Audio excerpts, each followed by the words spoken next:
Hello everyone. Today I want to talk about scrying because it is a form of divination that is so often overlooked. If you go on Facebook or TikTok or even some of the subreddits, you will see tarot cards and oracle cards everywhere and maybe a pendulum a time or two, but scrying is something that not a lot of people talk about, and for me it is the most valuable form of divination that an occultist can work with to gain insights specifically in occult rituals. So before we get into scrying, I do want to talk about divination. For those that are brand new that may have no idea what I'm talking about, divination is this process of getting some sort of knowledge or guidance or perhaps experiencing prophecies and visions through spiritual and metaphysical means. So it's a way of predicting the future, of communicating with spirits, of understanding the signs and synchronicities of the universe. There are many different types of divination, and divination itself is something that I think needs to be in every magical practitioner's toolkit because it really does help guide you. Even if you're someone that practices more from an atheist or an agnostic standpoint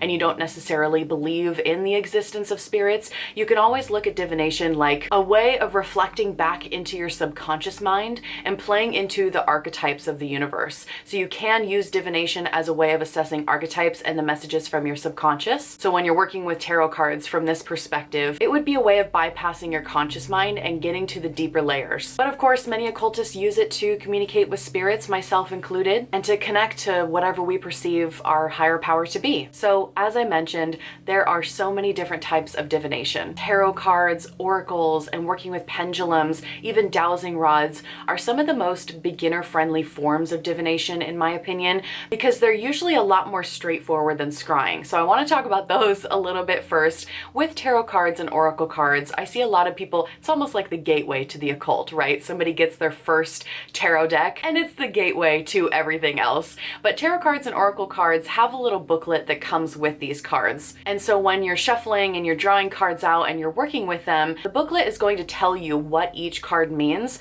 So that way you don't really have to do too much introspection on your own. If you pull out the High Priestess from a tarot deck, that booklet is going to tell you exactly what the High Priestess means. And then of course, you have to do a little bit of introspection to see how it pertains to your life and the question that maybe you asked the tarot deck. But otherwise, it's pretty straightforward.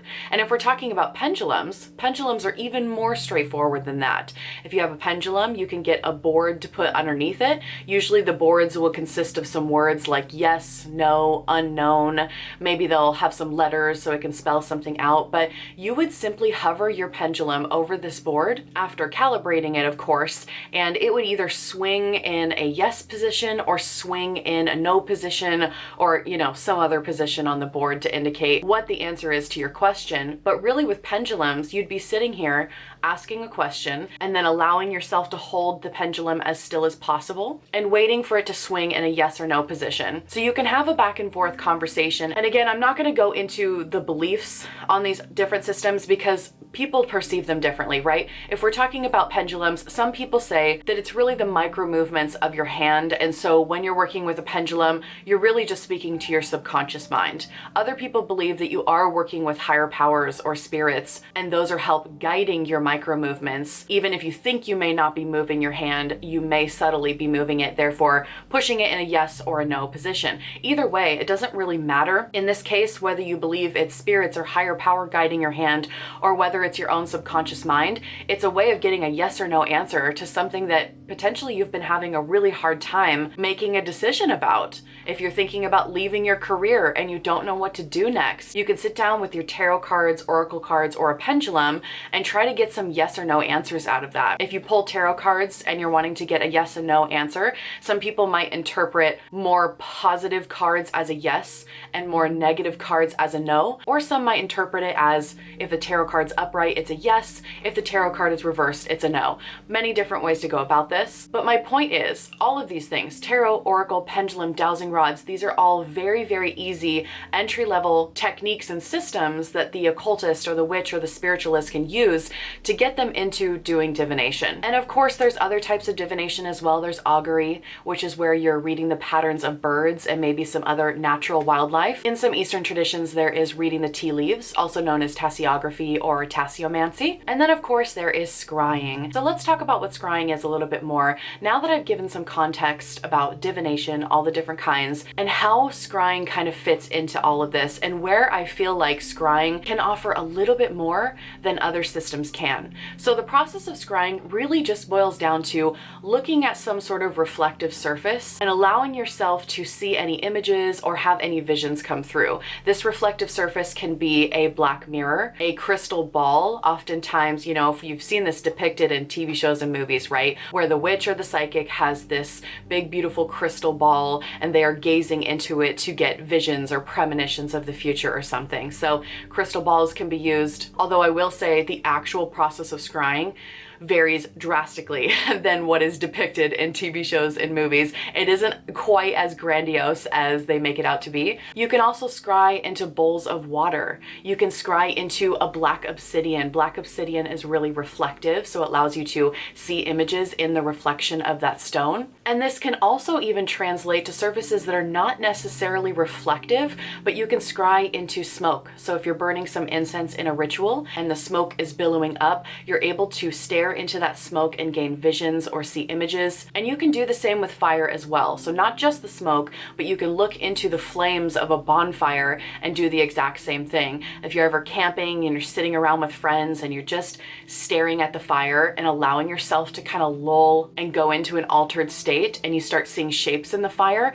that is a form of scrying. So there's many different methods to scry, and I would say that scrying is a lot more difficult because there is no booklet that comes with it, because it does require a high amount of introspection to be able to interpret the images that you're seeing. And we're going to be talking about that later on in this video. It's very similar to the idea of automatic writing, where the process is so abstract that a lot of beginners can find it really difficult to identify, am I scrying? What do these images mean? Maybe you're second guessing yourself. So that is what the rest of this video is going to be about. Scrying is a technique that every occultist should master because it is so valuable as a diagnostic tool during ritual. And I want to elaborate on that a little bit further. Let's say you are sitting down to call in a deity. You want to work with a god or a goddess, or maybe you want to bring in your ancestors, or if there's a particular spirit you're working with, you want to invoke them or evoke them into your space. And you want to just open up the line of communication. There are some questions and scenarios in your life that you've been really struggling with, and you need guidance from these spirits or higher powers.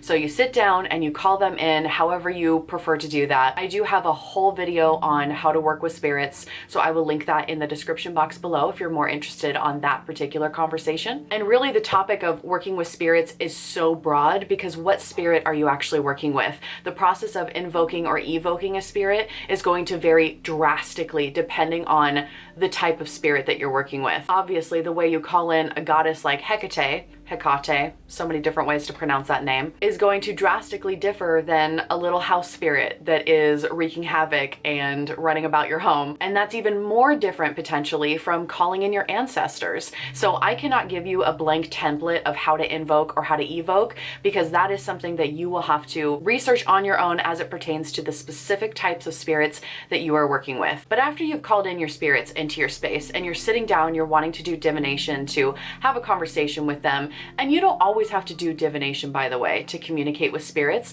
Some people have developed their psychic abilities enough to where they can gain insights and messages through simply meditation and being in an altered state of consciousness. Divination is not always necessary, but for beginners, especially people that are working on developing their psychic abilities, divination is going to be so helpful in having those back and forth conversations, and scrying can absolutely improve your psychic abilities. So let's say you're burning some incense. You are now burning a candle as well. You have your whole ritual space set up. Maybe there's a particular symbol, sigil, seal, or talisman that pertains to the spirit that you're working with that is now in front of you. And you've got this whole altar set up. Maybe you've got some offerings for the spirit. If you're only using tarot cards or only using oracle or pendulum in that ritual to talk to the spirit, your messages are only going to come through when you pick up those tarot cards. And it can be incredibly limiting to the archetypes that are specifically in that tarot card deck. So what I mean by that is not only is scrying abstract to where it gives you really any shapes,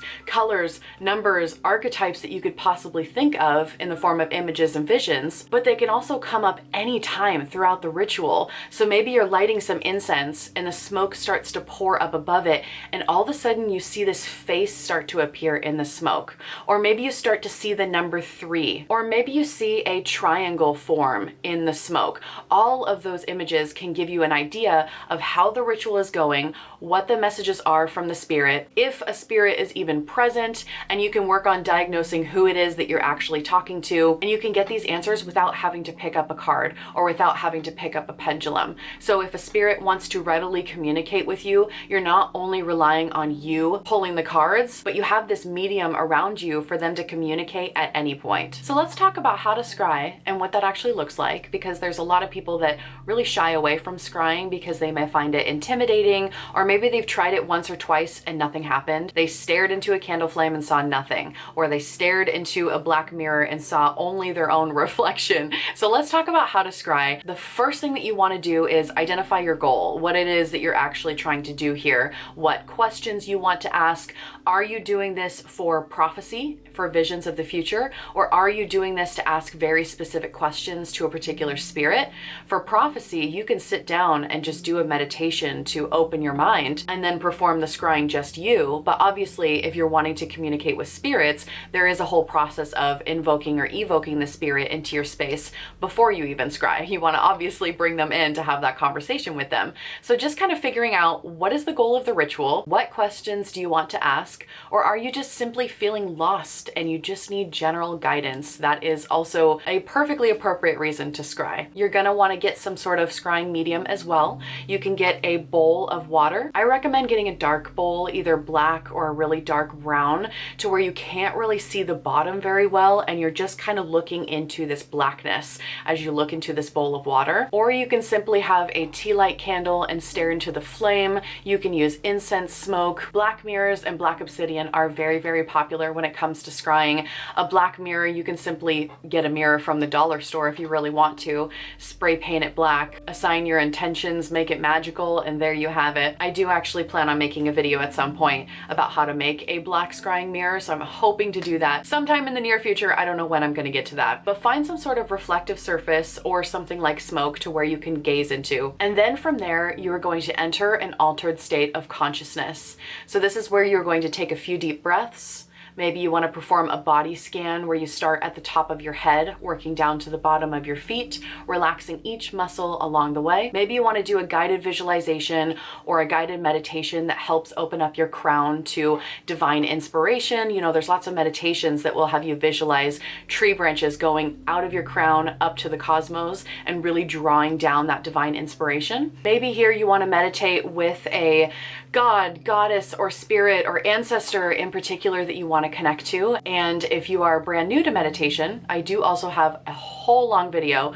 for beginners for meditation. I'll link that down below in the description box. So if you don't even know how to get into an altered state of consciousness yet, I got you. I will put that in the description box too. But you're really just wanting to relax yourself, kind of quieting the incessant chatter of your conscious mind and really going into a state of flow and a state of focus. And you're going to allow your eyes to soften here. This is the part that I think people have the most difficulty with when it comes to scrying. When you're looking into that reflective surface or that flame or the smoke, you're not necessarily looking at that item.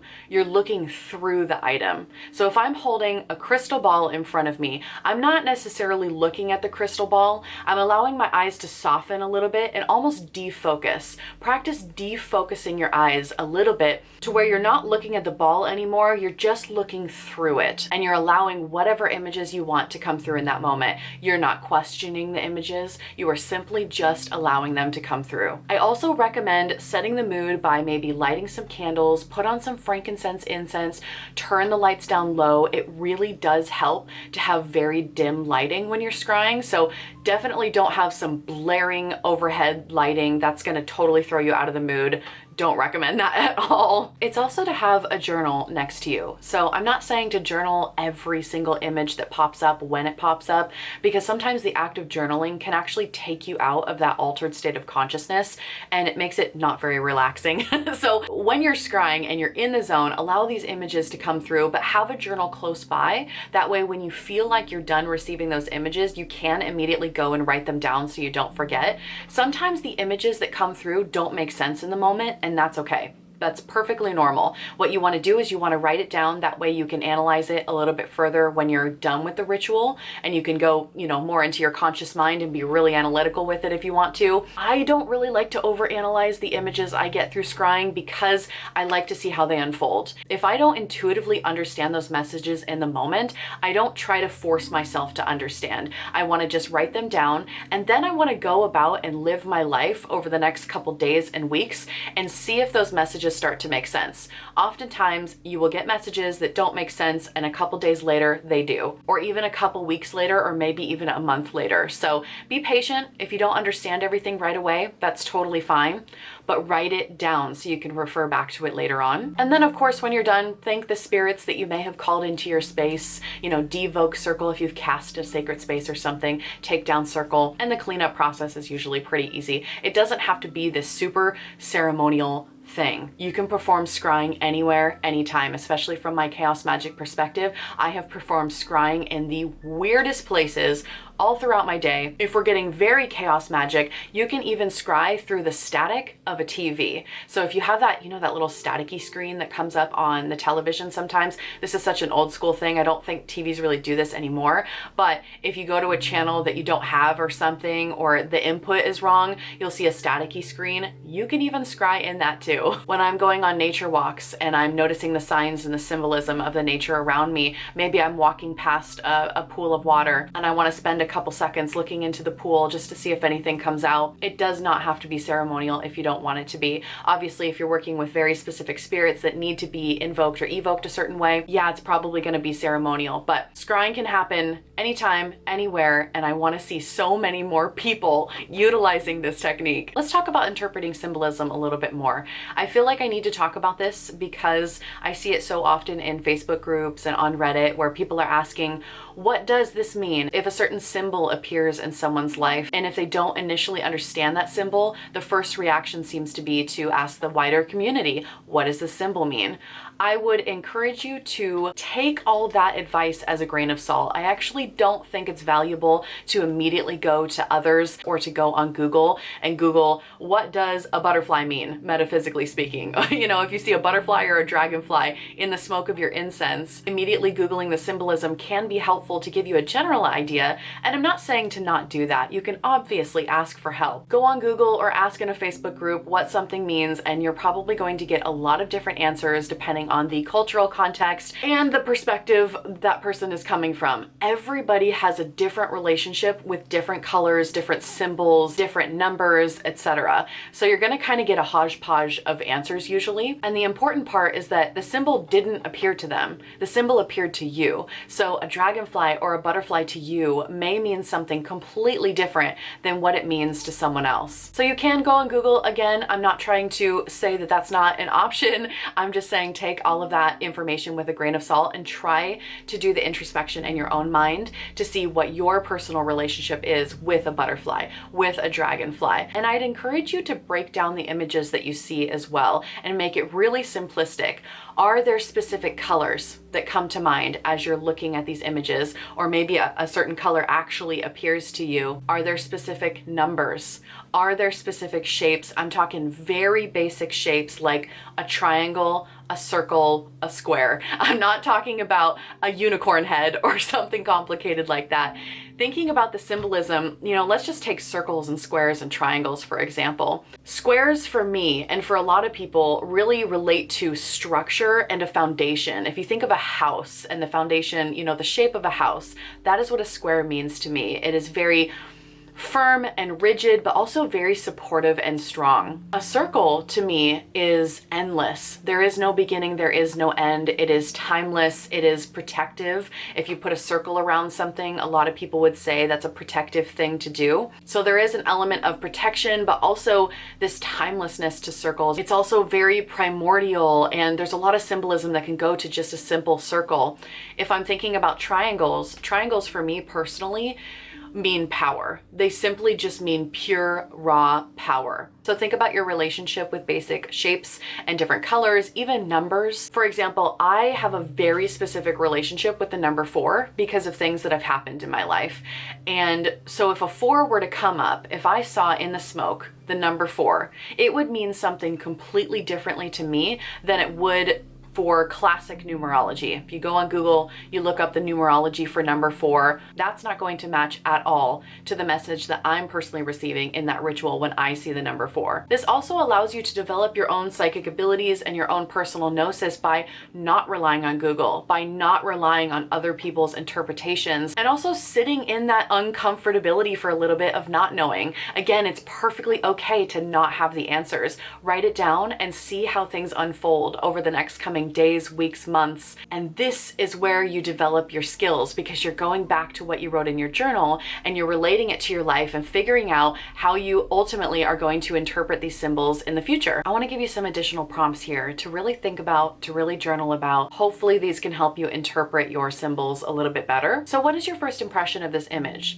Pay really, really close attention to any emotions that may come up. If you see an image of a face come up and it gives you pure fear and terror, or if it gives you pure love and accepting and devotion, those are two very, very different experiences to seeing a face in the smoke. What are your immediate thoughts and your immediate associations to what it is that you're seeing? Sometimes images are symbolic and sometimes images are literal. It is very, very hard sometimes to distinguish whether it is a literal thing or a symbolic thing. This is where your journaling is going to really help, by actually writing things down so you can come back later on and start to assess patterns and realize, okay, I'm not actually going to be seeing a dog flying on a broomstick. This is symbolic for what a dog represents and what flight on a broomstick represents. So, just keep in mind, sometimes the images are not meant to be literal. It's meant to be very symbolic. Pay attention to if any of these images remind you of your past or bring up any memories, because this could be a way of perhaps an ancestor trying to communicate with you and trying to prove who they are or show you their intentions by trying to jog a certain memory with you. So for example, if you see the image of a car come up, let's say you're scrying into a black mirror and for some reason you see wheels or the loose outline of a car, which maybe doesn't really make sense, but then you realize maybe you're working with your grandmother and your grandmother used to work on cars, or maybe she used to drive around with you a lot. And so that car coming in is just confirming this is your grandmother that you're speaking to. Maybe that is the symbol that she's trying to communicate her connection to you with, referring to your guys' relationship and maybe the conversations that you used to have in the car when she drove you around to soccer practice.